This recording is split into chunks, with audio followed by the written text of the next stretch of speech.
భారత్ బ్రిటన్ల మధ్య చారిత్రక ఒప్పందం. ఇంతకీ ఎవరికి మేలు?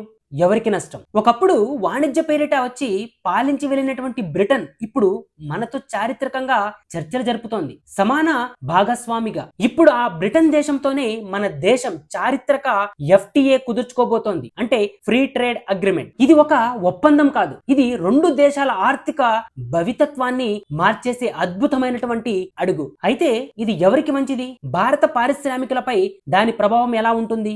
మన యువతకు ఇందులో ఏ విధంగా అవకాశాలు ఉంటాయి? ఇంతకీ ఫ్రీ ట్రేడ్ అగ్రిమెంట్ అంటే ఏమిటి? రెండు దేశాలు ఒక ఒప్పందం కుదుర్చుకొని తక్కువ పన్నుతో లేదా పన్ను లేకుండా ఉత్పత్తులు, సేవలు ఒకరినొకరు కొనుగోలు చేసుకునేటువంటి ఒప్పందం. ఇది దిగుమతులు, ఎగుమతులపై అడ్డంకులను తగ్గిస్తుంది. టారిఫ్లు తగ్గించడమే కాదు, వ్యాపార వాతావరణాన్ని మెరుగుపరుస్తుంది. ఈ ఒప్పందం వల్ల భారత్ నుండి ఏవైతే యూకేకి పంపే వస్తువులకు తక్కువ ట్యాక్స్, అలాగే యూకే నుండి ఏవైతే భారత్ కు వస్తాయో ఆ వస్తువులకు సౌలభ్యం. ఇది రెండు దేశాలకు ఆర్థికంగా లాభదాయకరంగా ఉంటుందా అంటే ఉంటుంది అని చెప్పొచ్చు. ఈ ఒప్పందం వల్ల భారతదేశంలోని కొన్ని పరిశ్రమలకు నేరుగా లాభం కలుగుతుంది. భారత్ కు లాభం అయ్యేటువంటి రంగాలను మనం చూస్తే టెక్స్టైల్స్, గార్మెంట్స్. యూకేలో మన చేతితో చేసేటువంటి వస్త్రాలకు ఎక్కువగా డిమాండ్ పెరుగుతుంది. అలాగే ఫార్మా ఇండస్ట్రీ, జెనరిక్ మందులకు కొత్త మార్కెట్, ఇంకా ఆర్గో ప్రొడక్ట్స్, పప్పు ధాన్యాలు, మసాలా ఉత్పత్తులకు దిగుమతుల అవకాశాలు, ఐటీ మరియు సర్వీస్ రంగం,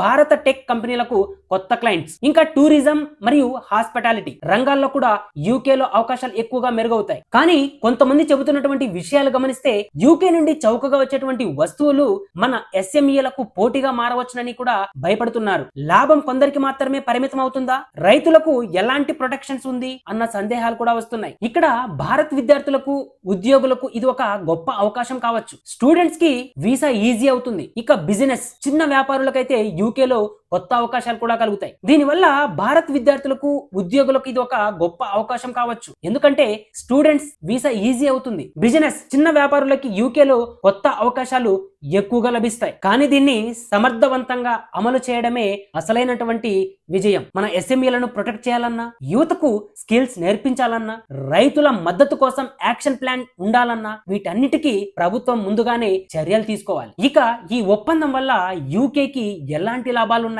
అంటే బ్రెజిల్ తర్వాత ఆర్థిక మాధ్యం నుండి బయటపడేందుకు భారత్ వంటి వేగంగా అభివృద్ధి చెందుతున్నటువంటి దేశంతో టైఅప్. అలాగే యూకే కంపెనీలు భారత్ మార్కెట్ లో తమ యొక్క ప్రొడక్ట్స్ ని ప్రవేశపెట్టవచ్చు. ఇంకా సేవా రంగాల్లోనూ తమ ప్రొఫెషనల్స్ కి అవకాశాలు పెరిగేటువంటి అవకాశం కూడా ఉంది. సింపుల్ గా చెప్పాలంటే యూకేకి ఇది వచ్చే తరం గెట్వే డీల్ అని చెప్పొచ్చు. మన దేశం ఎదుగుతున్నది అన్నది నిజం. అలాగే మన ఆర్థిక శక్తి ప్రపంచం గుర్తించిందన్నది కూడా నిజం.